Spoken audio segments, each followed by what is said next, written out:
Hey everyone, welcome back to the shop. Today, let's get back to work on the Taylorcraft. We got the engine mounted, we got the cowling on. Today's task is to get the fuel system hooked up and to get the ignition system ready to rock.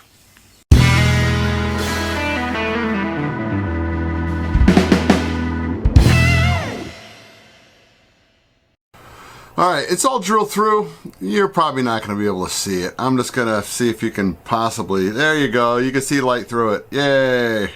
Alright, so that's what I was doing. So what this does, just for a better explanation, because I think that the GoPro, I didn't turn it on right, so I think I didn't have audio when I was explaining it. What this does is this is on the carb itself. And what it does is, here's where it pumps. Here's where your fuel's pumped through. And so what you want to do is, because this is inside the cowling, when the cowling becomes pressurized, it's not going to be so critical back where this is at. But typically, when you pressurize the cowl, you're pressurizing the diaphragm. Then the diaphragm can't pump properly like it should, and that's where you can start having carb issues. So from day one, I was told by a good friend of mine that said, hey, solder one of these things on. You're going to just go over the hole that's for the pump, and then you run either with just a regular vacuum line or some more fuel line. You run back this inside the fuselage. That way everything up front is independent from where you have the constant pressure, if you want to call it constant pressure or constant lack of pressure. So when it's inside the fuselage, pressure is not dictated by forward speed of the aircraft or by the prop. So that's kind of why you do it. So if you ever go gas, do this. Somewhere along the line it'll save you a big headache.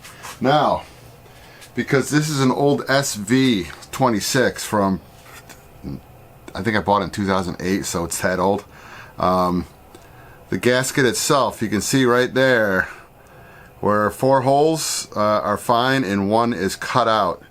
Now the way they had this set up on the carb, I personally think it's just a mistake, but you have a port right up there, that little teeny dinky one, and they had this lined up just like this on a port. Now normally that's a through passageway from the carb into the motor, so you're getting pulse from the motor on that. The problem is that where this attaches to the motor, because this has reeds on the inside of it, it goes to a flat block. So the question is, are you pulling pressure through the block because you're not pulling it through here? So I'm going to put it on. I'm going to start it up the first time with it on there. And if I notice a big problem, yeah, it's kind of a pain in the butt, but it's just the 4 bolts and then the linkage back here, and the linkage is going to be fun for the carb. You're better off unhooking the linkage on the servo for the throttle and pulling it all the way out the front. And just so once I get it all set up, there won't be any adjustments to the throttle linkage out here. It's going to be all inside in the cockpit. So anyway, that's one step closer. So now I'll get this the carb reassembled. I've got to figure out what I want to do for a connector. And I'm going to bring it back for that one too, because I figure I'll get as much done as I can today, because it's been a short day down here, and I'm running out of time. So let's see how much of this I can get done today. I'd like to have the carb all done. If I can have the carb done and then at least have the throttle cable run back through the fuselage into the cockpit. I don't have to have a servo in there yet, because that's easy enough for me to hook that up. So my whole goal is to try to get this all assembled and ready to go, and then everything stuffed back inside the plane. So I'll bring you back when I get a little farther ahead.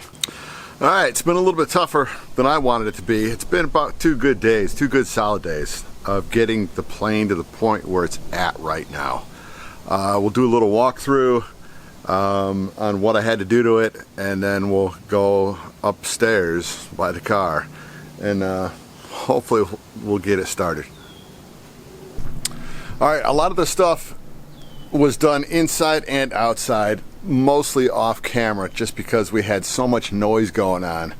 around here. Every time I brought the camera out to do a little bit of recording outside, one of the neighbors had to fire up a lawnmower. So I just decided that the best way to probably do this is just show you what I'd done, not how I did it. I mean, there'll be some kind of explanation, hopefully you'll understand what I did and why I had to do it that way.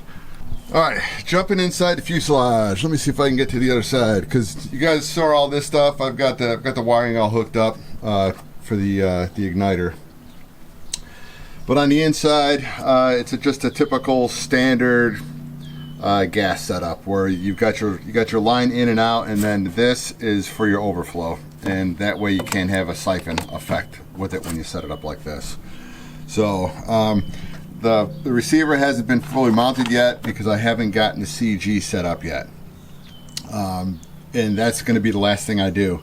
So it'll be just a matter of me putting the wing on, bolting it down, lifting it, and then figuring out how I've got to move some of the stuff around, because there's going to be 2 battery packs in there. They're both not in there, but there's going to be, this side will be for the igniter, and this side will be for the radio. And I'm kind of hoping they're both going to be able to fit right down here on the bottom. We'll see. If I've got to do a weight balance issue, they'll go up here. So that's why you always leave the batteries to the last. Now what I had to do, because down here is a kill switch. It's an on-off switch just for the battery. So on this, what I did is I split one of these leads. So this here is your switch coming up. I ended up splitting, sorry about this, it's all the one-handed thing, the negative cable, and it's in this bundle, but I split this one so that the power is connected through this switch. So when the switch is forward, there's no power coming off the battery for the ignition system. When it's switched back into the on position, that's where you turn your power on. The reason why I set it up like this was because the reason why it's set up like it is that's a smart fly. It's an optical kill switch. I've got this thing years ago, and it's always sat in pretty much down here in the shop. That works through an optical tube that goes through, so that way you don't have a connection. Now what I normally do on all my other planes with magnetos is I just put a relay switch in. That way you're never connecting, sorry about that, you're never connecting the ignition system with the receiver itself, because it's in the relay. So what you're doing is you're just energizing a coil, and that's where the switch is made. So there's nothing connecting the ignition system with the radio. So if you don't have one of those, just get yourself a relay. So, and it works out real nice. All right, another issue I had was going back here to the tail. They had installed, and what this is, it's a servo reverser. So you've got a Y connector comes in, so what you're doing is you're just switching the direction on one of the servos. And it was for the elevator. Now when I plugged this one into the system, the amount of noise that was coming off the elevator, it was just twitching up and down at a high rate of speed. It worked, but it still had that issue. So I figured the best thing to do is just pull this out. I have brand new ones of these same exact things sitting around. I've probably got 2 or 3 of them. But the safest thing to do is pull that out, and then how well you're going to be able to see it. Right up in here, I just pulled 2 new lines all the way up to the front. So that's all connected. Everything's balanced out.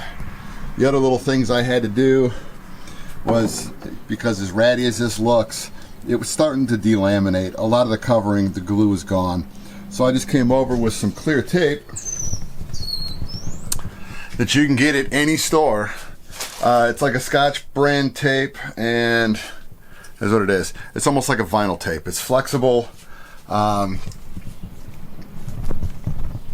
It's kind of like electrical tape, only not. So anyway, I had to do that, and although you probably can't see it, I had to do it all the way down the bottom because this was all starting to pop off. And you know, the wing, don't know if I showed this earlier in the videos, this part here was starting to lift up, so when I pulled it off, of course it just shredded. You know, I'm not concerned. It might look ugly, but the whole thing is to get this plane up and fly it. Now, if she ends up flying great, it may be another winter project, just to go ahead and recover this one. And if I do, that's pretty much not how it's going to look.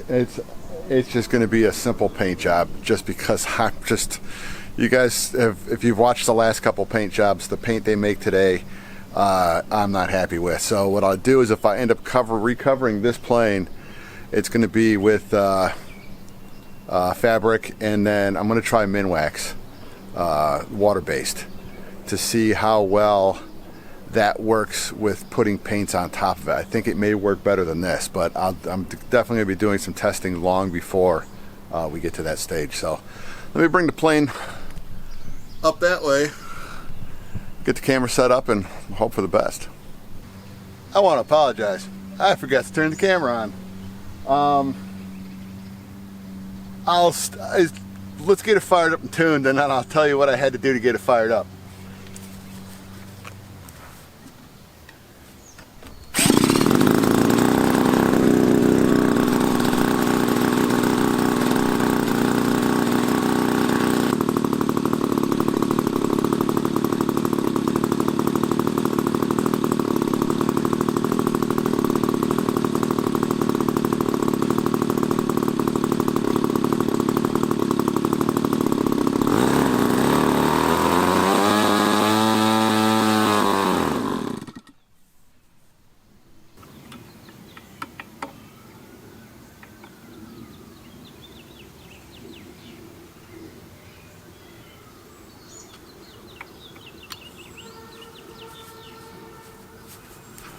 The high end was closed. Let's try this again.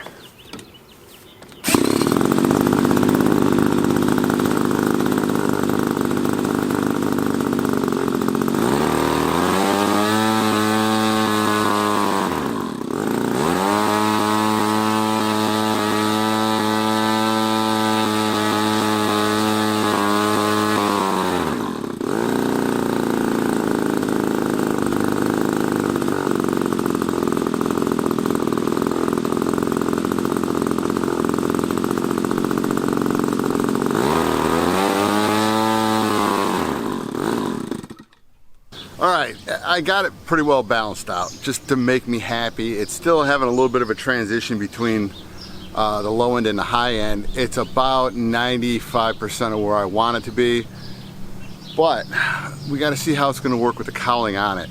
Now, I haven't drilled any holes in the top of the cowling so I can get down to the screws, because the high and low end screws are pointing up, which you really don't want to drill holes through a cowling. So what I'm going to do, so I'll bring the cowling up, take the prop off, put the cowling on there, and then see how it runs, because now what we're doing is we're pressurizing the cowling. As of now, the air's just getting pushed right past everything. So I want to see how it runs once we pressurize the cowling, because typically that's where all the problems are going to show up. So let me get that installed, and then let's give it a shot. All right, it's back on. See what happens.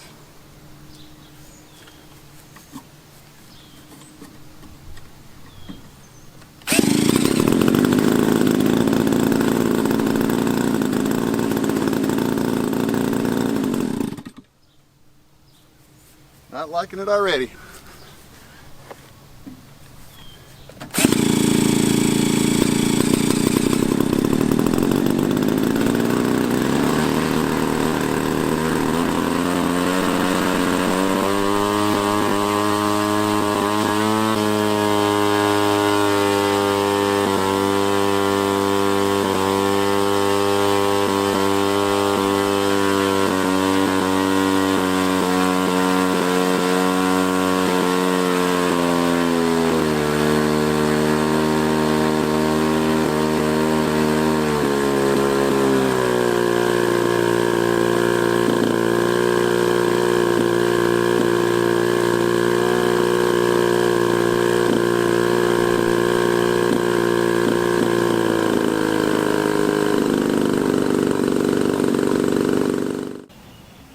Alright, now comes the part I'll probably dislike the most. Let's see how well balanced it is and how much. Hopefully nothing I'll have to change. I'm saying hopefully nothing. I can guarantee you it's not going to be nothing. I think it's going to be tail heavy. Oh yes, and she's tail heavy. So I got to move as much up front as I can, which means batteries. The batteries will have to go up front. Once the batteries are all the way up front, that's why I didn't tear that little deck down, and I wanted to take that down, but I couldn't do it. Plus I have the instrument panel. I got to go dig that up too, because I'm sure that's got weight to it. But I'm going to go ahead and get the batteries up front, and then I'll try to put the instrument panel on and see how well that is. Anything beyond that is called lead. So I'm hoping we don't have to make it wait.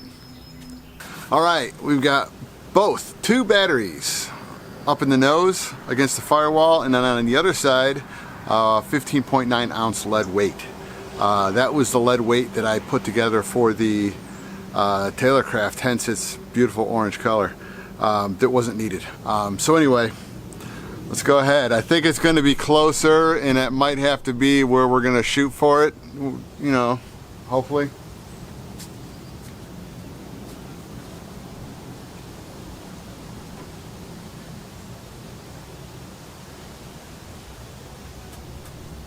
I'm hoping that's pretty good.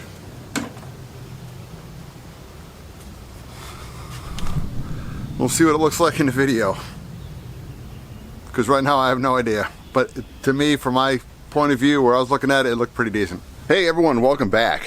What I'm working on now, it's early in the morning. What I'm working on now is a couple little adjustments I wanted to make to the Taylorcraft, because the engine's all dialed in. But what I want to do is, one thing, when I was editing the first video of the engine install, I forgot to show you guys how I plug the holes. So we're going to go ahead, we're going to cover this real quick, and then I just want to show you the 2 final little things I had to do to get it properly balanced out and ready to go. Alright, it's going to be kind of hard to see. I didn't want to take the whole motor off, because once I've got the throttle connected down in here and connected down in here, in order for me to take the motor off, I've got to unhook, unscrew this part here and slide it up through the tube, and I don't want to have to reset the throttle. What I'm probably going to do in the near future, I want to at least want to get this thing off the ground for a bunch of flights first. I'm going to go to a longer up in here. Let's see if I can get you down low enough where we can see everything. Right here for the throttle. I'm going to make a longer throttle rod, so that way it's not so touchy, because that is just really touchy in the amount of play I've got to have in that one to get it set up. It took me a lot longer than it should have. Anyway, back to the plug in the holes. What I did was, some of them are blocked by this. I'll explain this later on. If we can get in close enough, this part here has been filled with a dowel, and what I ended up doing was I mixed up some 5-minute epoxy with some sawdust. That's why it's kind of, you know, wood colored. This here was a rectangular piece of pine that went in here with a little filler here and then epoxied in. These 2 things over here are dowels, and as you can see by this hole, this is the dowel I use for this little hole over here. So it's just a matter of coming in, patching all the holes, and then go ahead and re-drilling everything that needed to be re-drilled in its proper position. So you know, I mean, I did get lucky with relatively how easy it was to put this in. On the big Taylorcraft, I think I fought it a couple times. On the little quarter scale yellow Piper Cub, that probably took me about 4 times, but this one went in much easier than I thought it was going to. So anyway, the other things I wanted to show you was when I tried to screw this piece, this fastener in, and it pushed the piece through. Here's what it pushed in. I call them little screwy in things. So I think they call them wood fasteners. It's a screwy in thing. So what you do is you drill it out to the size you need, and I think this was for the 440. I think it was a wire size 18 drill. Ran that through, ran this into it, pulled it out, put some thin CA inside, let that set up. Then I used just a regular 440 with a washer, put it in there. Put a washer on it, screwed it in, then backed it out. So you put oil on this so that the CA does not stick to this. Then I just threw some thick CA on it and screwed it in, and then screwed it back out. So that's good, rock solid, ready to go. I've got the muffler off because during one of my run-ups up front, getting the motor broken in, the screws loosened up and it fell off. So here's what I use. I'll use some Loctite Red to put it in there because it's heat sensitive. Now what happens with this is that when this heats up, the bolts are going to tighten in, but when it gets cold, they loosen up. It's easier to get off when it's loose. So it's on the cold startup is when these things start vibrating and working their way out. So we're going to lock it in with this, with some red thread locker. And you know, sometimes it's a real pain in the butt to get these things out later on in the future, but you always hope that you never have to take this off in the future. So but you can get them off. This is all of my gas engines have red Loctite on. I just had to go buy some more because I couldn't find any. All right, now back to the little orange blocks. This is the counterweight because I had to put a pound of weight up in the nose just to get it to balance out, because this ends up being much lighter than a Zenoa G23 or G26, which is what the plane was designed to fly with. So I had to throw about a pound, pretty much a pound of lead in the nose. What the orange came from was on the Taylorcraft. I had to put lead up in the nose of the big Taylorcraft, the orange one. This was my first attempt. The second one, because I had to make a different engine mount standoff from the firewall, I decided to incorporate the lead behind that mount. So it ended up being a much nicer setup on the big Taylorcraft. All right, so this weighed 15.9 ounces. I just cut it in half. Half is here on the front side, half is on the back side behind the ignition system, inside on the back side of it. So you can't see it on the outside, but it did give me the weight that I needed to do. Now what I normally make, any kind of counterbalance weight I need to make, especially in a larger size. All right, so what I use for this, I've been using it for years. It's pretty much a number 6 Magnum lead. So it's lead shot for shotguns, for loading your own. Something I've never done, but it's a really good source of lead. And what this is, there it goes, just little teeny lead pellets. You know, they're pretty decent size. And what I do is, when I get the weight I'm looking for, you take just a little bit of that weight off, which isn't too much.